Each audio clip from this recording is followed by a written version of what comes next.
Anda kembali menyaksikan Kawanwa Info. Pemirsa, ratusan massa yang tergabung dalam Serikat Petani Galela Halmahera Utara menggelar aksi di depan gedung DPRD Provinsi Maluku Utara.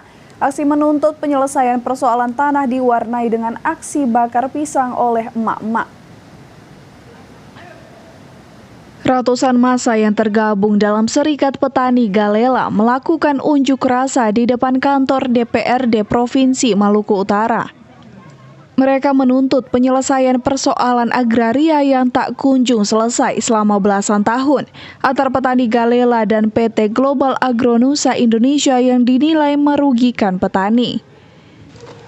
Selain berorasi dan membentangkan baliho, demo para petani Galela tampak diwarnai dengan aksi bakar-bakar pisang oleh sejumlah emak-emak tepat di depan gedung DPRD. Bahkan aksi nyaris ricuh serta terjadi saling dorong antar massa aksi dan petugas.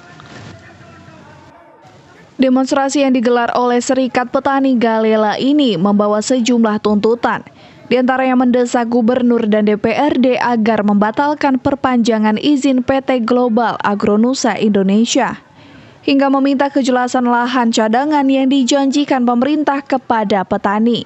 Habis Plantation Internasional yang itu bercokol di Kecamatan Galela, dari 10 desa. Yang kedua adalah mendesak Gubernur dan DPR Provinsi Maluku Utara agar segera membatalkan perpanjangan HGU 02 PT Global Agronusa Indonesia oleh BPN Provinsi Maluku Utara. Yang itu perpanjangannya melalui PT Habis Plantation Internasional. Yang ketiga adalah meminta Gubernur dan BPN Maluku Utara segera jelaskan lahan cadangan yang dijanjikan dari tahun 1991. Dari Maluku Utara, Opik Syarifuddin melaporkan untuk Kawanwa TV.